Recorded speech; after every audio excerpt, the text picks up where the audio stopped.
तमाम तारीफ़ें अल्लाह के लिए हैं, जो तमाम जहानों का रब है। हम उसकी तारीफ़ करते हैं, उससे मदद मांगते हैं और उससे गुनाहों की माफ़ी चाहते हैं। हमारे प्यारे नबी मोहम्मद सल्लल्लाहु अलैहि वसल्लम, उनके परिवार, उनके साथियों और क़यामत के दिन तक उनके मार्गदर्शन का पालन करने वाले सभी लोगों पर शांति और आशीर्वाद हो। प्यारे भाइयों और बहनों, अस्सलामु अलैकुम व रहमतुल्लाहि व बरकatuहू। हमारी श्रृंखला सूरहों को समझें में आपका फिर से स्वागत है, जहां हम कुरान के अर्थों को सरल भाषा में तलाशते हैं ताकि हम में से हर कोई वास्तव में अल्लाह के शब्दों से जुड़ सके। आज हम एक छोटी लेकिन अविश्वसनीय रूप से शक्तिशाली सूरह सूरह अल हुमाज़ाह पर नज़र डाल रहे हैं। यह केवल 9 आयतों की है, लेकिन यह कुरान में सबसे कड़े चेतावनियों में से एक देती है। यह सूरह उन गुनाहों के बारे में बात करती है जिन्हें बहुत से लोग अब गंभीर नहीं मानते, जैसे चुगली करना, पीठ पीछे बात करना, दूसरों का मजाक उड़ाना और धन दौलत के प्रति अत्यधिक आसक्त होना। आज ये रोज़मर्रा की आदतें बन गई हैं। लोग एक ही टिप्पणी से किसी की प्रतिष्ठा को बर्बाद कर देते हैं। वे किसी के कपड़ों, त्वचा के रंग, लहजे या वित्तीय स्थिति के कारण उस पर हंसते हैं। सोशल मीडिया ने मजाक उड़ाना पहले से कहीं ज़्यादा आसान बना दिया है। अल्लाह ने इस सूरह को एक चेतावनी के रूप में नाजिल प्रकट किया है, न केवल मक्का के लोगों के लिए बल्कि क़यामत के दिन तक आने वाली हर पीढ़ी के लिए। सूरह अल हुमाज़ाह एक मक्की सूरह है, जिसका अर्थ है कि यह पैगंबर मोहम्मद सल्लल्लाहु अलैहि वसल्लम के मिशन के शुरुआती वर्षों में मक्का में नाजिल हुई थी। एक ऐसा दौर जब मुसलमान एक छोटा अल्पसंख्यक थे और मक्का के धनी अभिजात वर्ग के पास सारी ताकत थी। कुरान के व्याख्याकारों, मुफस्सिरीन जैसे कि इब्न कसीर के अनुसार यह सूरह कुरैश के अहंकारी धनी सरदारों के व्यवहार को संबोधित करती है। ये वे लोग थे जो अपने धन और रुतबे को एक हथियार के रूप में इस्तेमाल करते थे। वे सभाओं में बैठते थे और पैगंबर मोहम्मद सल्लल्लाहु अलैहि वसल्लम और गरीब मुसलमानों का मजाक उड़ाते थे। उनकी अनुपस्थिति में उनकी चुगली करते थे और अपनी किस्मत को जुनून की हद तक गिनते रहते थे, यह मानते हुए कि उनकी दौलत ने उन्हें अछूत और महत्वपूर्ण बना दिया है और यहाँ तक कि उन्हें इस दुनिया में अमरता या स्थायित्व प्रदान करेगी।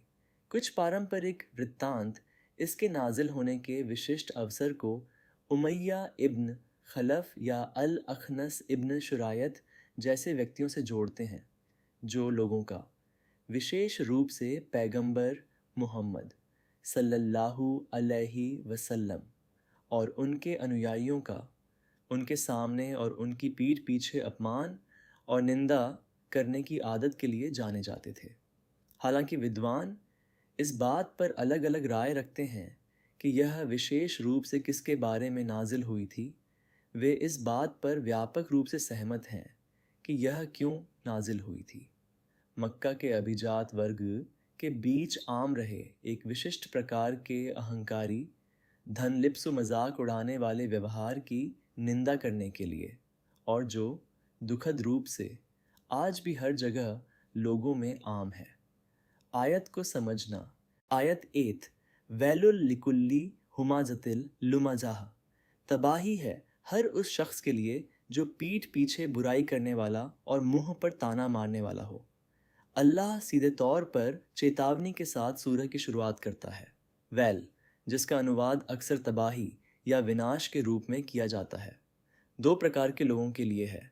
हुमाजाह, वह जो लोगों के सामने उनका मजाक उड़ाता है और उनका अपमान करता है, अक्सर इशारों, व्यंग्य या उपहास के माध्यम से। और लुमाजा, वह जो लोगों के पीठ पीछे उनकी चुगली और निंदा करता है।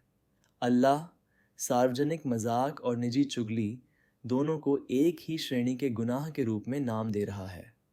दैनिक जीवन में इसका महत्व इस बारे में सोचें कि किसी के रूप रंग का मजाक उड़ाना, उनकी आवाज़ की नकल करना, ग्रुप चैट में उनकी गलतियों का मजाक उड़ाना या किसी सहकर्मी के कमरे से बाहर जाते ही उसके बारे में गपशप करना कितना सामान्य हो गया है।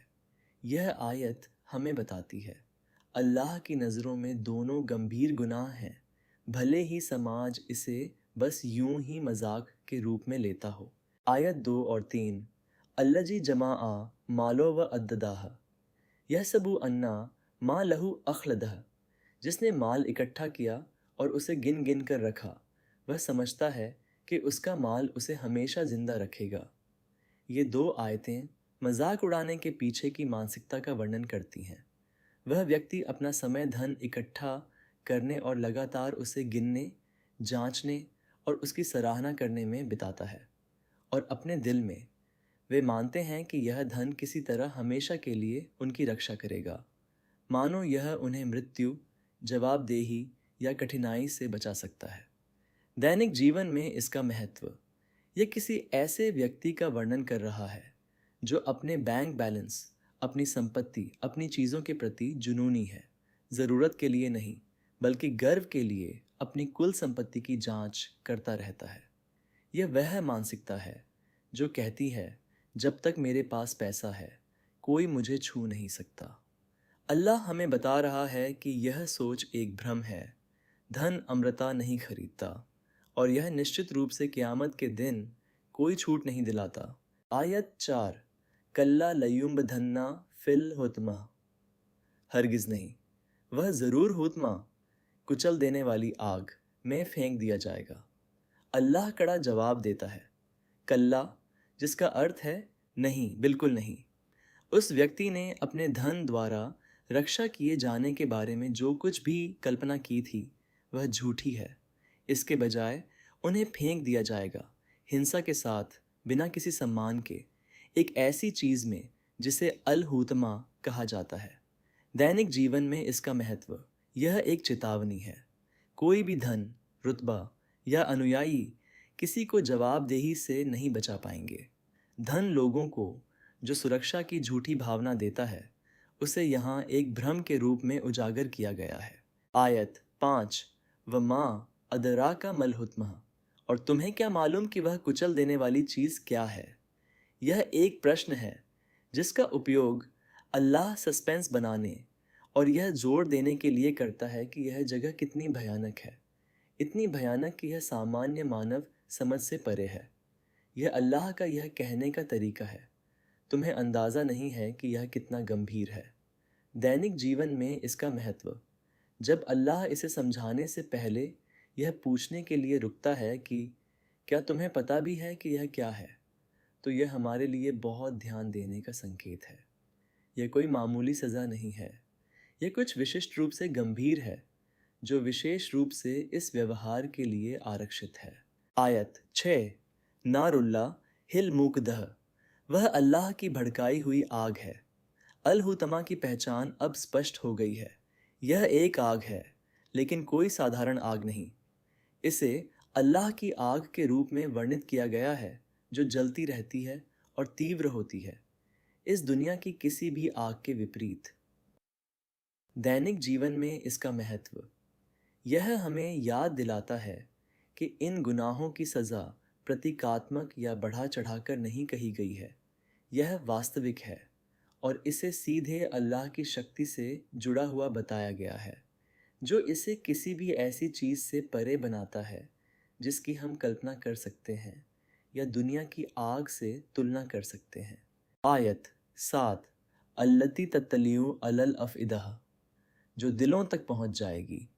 एक सामान्य आग के विपरीत जो त्वचा को जलाती है, इस आग को सीधे दिल तक पहुंचने वाली बताया गया है। कई विद्वान इसे इस तथ्य के प्रतीक के रूप में समझाते हैं कि यह दिल ही है जो अहंकार, ईर्ष्या और दूसरों को छोटा दिखाने की इच्छा का स्थान है, जिसे दंडित और भस्म किया जा रहा है। दैनिक जीवन में इसका महत्व, चुगली और मजाक उड़ाना ज़बान के गुनाह होने से पहले दिल के गुनाह हैं। घमंड, ईर्ष्या और दूसरों से श्रेष्ठ महसूस करने की आवश्यकता दिल में शुरू होती है। यह तर्क संगत है कि सज़ा विशेष रूप से दिल को निशाना बनाती है, क्योंकि गुनाह वहीं से शुरू हुआ था।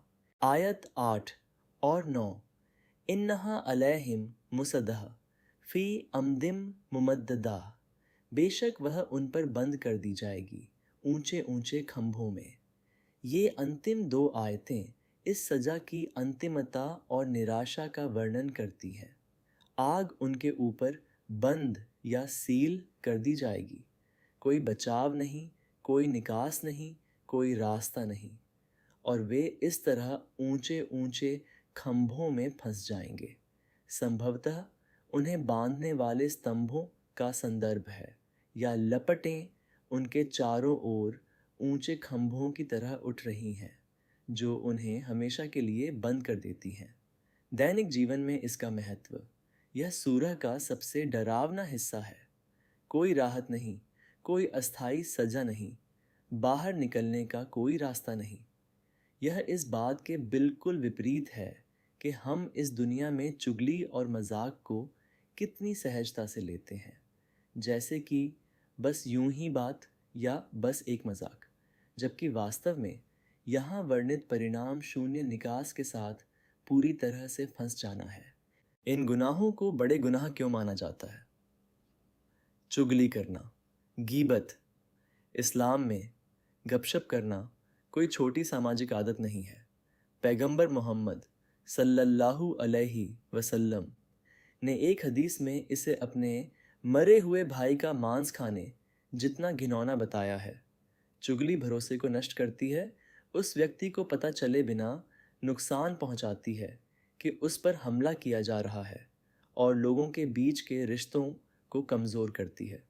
दूसरों का मजाक उड़ाना एक इंसान को अपमानित करता है, और हर इंसान अल्लाह द्वारा दी गई गरिमा रखता है।